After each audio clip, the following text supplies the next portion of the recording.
Olá, alunos! Sejam bem-vindos novamente. Eu sou a professora Marcela e estamos aqui dando continuidade ao nosso conteúdo de geografia.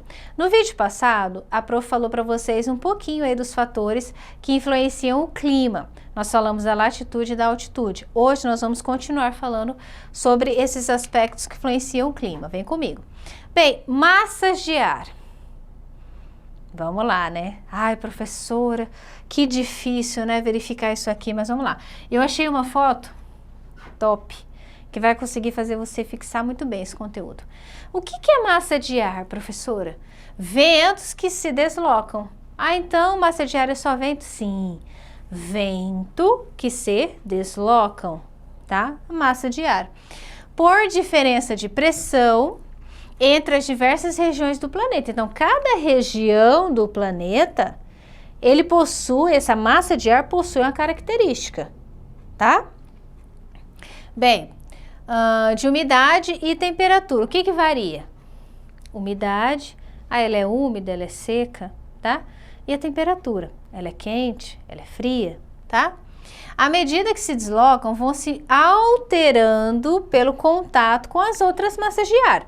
Então, se ela chega aqui, tem uma massa de ar com uma característica diferente, ela vai passar por essa, ela vem com determinadas características aqui, elas se condensam e ela sai, tá? E pode ser que, a maioria das vezes, como acontece, ela saia diferente, tá? Bem, o Brasil, assim, sofre as variações de 5 massas de ar. Então, quais são as 5 massas de ar que influencia o nosso território, que é imenso, né? Bem, vamos lá. Então, nós temos aqui, eu coloquei elas abreviadas, tá? E o que eu achei importante. O Brasil, a influência das suas massas de ar no verão, e o Brasil, as suas influências de ar no inverno, tá? Então, a primeira que nós vamos ver assim, aqui, ó. Massa equatorial continental. Ah, por que continental? Porque vem do continente, né? Equatorial continental, ME, aqui, ó, massa equatorial continental. Então, o que ela pega essa característica? Você tá vendo que ela tá bem em cima da floresta amazônica?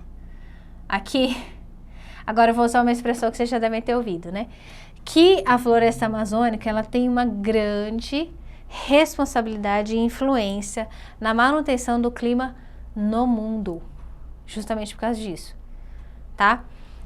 Então, vamos lá. Massa equatorial continental, ó, vem aqui, ela tá bem em cima. Por quê? Porque ela é uma região muito grande, tá? Então, qual que é a característica dessa região aqui que nós já vimos?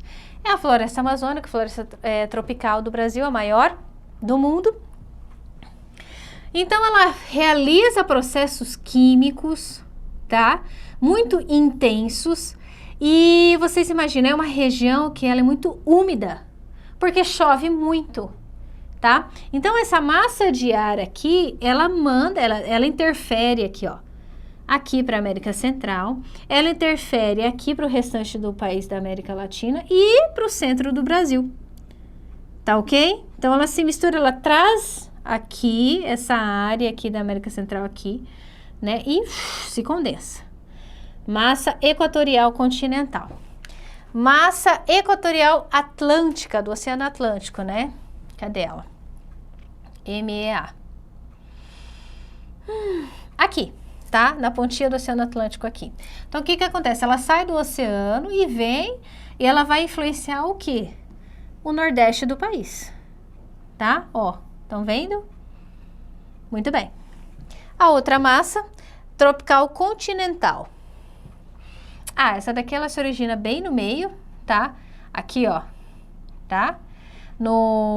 Bem no centro do Brasil, aqui no centro-oeste do Brasil, tá? No centro-oeste aqui até da América do Sul, tá? Porque esse daqui já são os outros países da América Latina. Então, o que ela faz? Ela influencia, ela é gerada aqui acima do cerrado, né? Então, a gente já sabe que que o nosso verão, essa região aqui no verão, ela é muito quente. Quente, porém também nós temos chuvas. O que ocorre nessa região no inverno é o quê? Muito seco, né? Quase não chove. Bem, mas enfim. Então, aqui ela está no verão, ela irradia, né? Para todo o restante do Brasil, tá? Aí, nós temos aqui a massa tropical atlântica, tá? Que é essa daqui, que ela vem na parte o quê? Então, vejam bem, nós temos duas massas que influenciam vindas, oriundas do Oceano Atlântico. Nós temos essa aqui que vem ao norte e essa que vem ao sul aqui, que influencia também parte do litoral, tá? A única massa de ar que nós temos fria, tá? Fria, são essa daqui, ó, polar, a massa polar atlântica, tá? Que é assim azul aqui, que é o... Então, não era para tanto que a nossa região mais fria, ela é o que? É a região sul, tá? Região sul. Então, o que varia dessas massas de ar? Por exemplo, essa que vem do oceano, ó, olha só, prestem minha atenção. A vermelhinha aqui, ó. Todas essas vermelhinhas, elas são o quê? Massa quente, tá?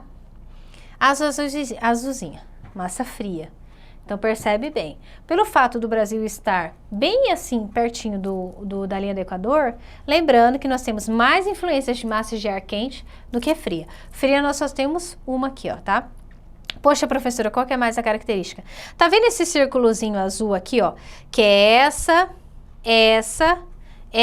e essa, tá? Ó, massa úmida, tá? Então, ó, nós temos, claro, essas que vêm do oceano, úmida. Essa que vem lá do sul, do polar ártico, Atlântico, ela também é úmida. E essa, principalmente acima da floresta amazônica, ela é úmida. Poxa, professora, então qual é que é a massa, né, seca que a gente tem? Justamente essa que se origina no centro do Brasil. Então, o que que acontece? Uma massa vai influenciando a outra e se sobressaindo uma das outras.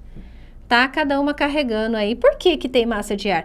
Porque são os processos os processos químicos da atmosfera, tá? Que acontecem aqui em determinado, por exemplo, no oceano, em cima da floresta amazônica, e assim vão originando, ok? Bem, na apostila de vocês tem a questão da continentalidade e maritimidade, que é a questão do continente e dos mares, tá? E a questão das correntes marítimas, que também influenciam o quê? O clima, tá? Continentalidade e maritimidade. Se uma região se encontra próxima a grande quantidade de água, sofrerá alterações tanto na umidade relativa do ar, como também na temperatura. Porque, é claro, todo mundo sabe que quando a gente está em lugares que possuem água, nossa, o clima fica mais ameno, enfim, né? Já o oposto também acontece. Aquelas regiões que ficam longe de lagos, longe de mares e longe de correntes de mar ou oceano, é um lugar muito seco, tá? Correntes marítimas. As grandes massas de água que se deslocam pelo oceano, possuindo pressão, quantidade de sal e temperaturas próprias, também influenciam o clima. As correntes quentes, que foi aquela que a gente viu naquele quadro, aumentam as temperaturas nas áreas por elas atingidas. Então, o que que a gente vê aqui, ó? Que as quentes, elas se sobressaem das frias, tá? As frias, pelo contrário, diminuem a temperatura. Então, o que que acontece que a gente percebeu aqui? Naquelas massas de ar, as quentes se sobressaem das frias, tá ok? Isso é uma dica aí para ficar. Nós temos a questão do relevo e vegetação. O relevo, a prof já falou também um pouquinho, planalto, planície, né? As serras e tudo mais.